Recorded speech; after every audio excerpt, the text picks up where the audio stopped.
এখানে দ্বন্দ্বটা সৃষ্টি করে, এটা একটা ট্যাকটিস। তার মানে কি মুক্তিযোদ্ধার সন্তান নাতিপুতিরা কেউ মেধাবী না, যত রাজাকারের বাচ্চারা নাতিপুতি হলো মেধাবী, তাই না? সরাসরি দেখছেন এই মুহূর্তে কিন্তু পুলিশের সঙ্গে কিন্তু এক পর্যায়ে মুখোমুখি অবস্থায় রয়েছে ঢাকা বিশ্ববিদ্যালয়ের কোটা আন্দোলন শিক্ষার্থীরা। আপনারা সারা বাংলাদেশ থেকে যারা দেখছেন লাইভটি সবাই শেয়ার করে দেখছেন, পুলিশের সাথে কিন্তু দেখছেন ঢাকা বিশ্ববিদ্যালয়ের শিক্ষার্থীদের সামনে কিন্তু শত শত পুলিশ দেখছেন নেমেছে, কিন্তু মাঠে তারা সাজোয়া গাড়ি নিয়ে কিন্তু রেখেছে। দেখছেন ভুয়া ভুয়া পুলিশকে স্লোগান দিচ্ছে। আমরা যদি দেখাই এই মুহূর্তে দেখছেন পুরো রাজধানীতে কিন্তু রয়েছে যে কোটা আন্দোলন শিক্ষার্থীরা, তারা কিন্তু দেখছেন এক পর্যায়ে দেখছেন পুলিশ কিন্তু সরে আসতে বাধ্য হলেন।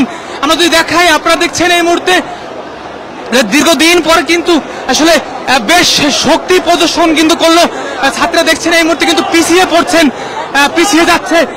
এই মুহূর্তে দেখছেন পুলিশ সদস্য কিন্তু তারা পিছিয়ে আস্তে আস্তে কিন্তু পিছিয়ে সরছেন। এক কথায় কিন্তু তোপের মুখে পড়েন কিন্তু সাধারণ শিক্ষার্থীদের সঙ্গে পুলিশ সদস্যরা। আমরা যেমনটি দেখানোর চেষ্টা করছি এই মুহূর্তে দেখছেন সাদোয়া গাড়ি সহ সকল কিছু নিয়ে কিন্তু দেখছেন এই মুহূর্তে একটি পুলিশের গাড়ি কিন্তু আটকে দিয়েছে, এবং সেই গাড়ি কিন্তু দেখছেন শত শত পুলিশ কিন্তু মোতায়েন ছিল। আজকে ঢাকা বিশ্ববিদ্যালয়ের কোটা আন্দোলন শিক্ষার্থীরা রয়েছে, তাদের উপরে তাদেরকে সমাবেশকে বিঘ্ন ঘটানোর জন্য।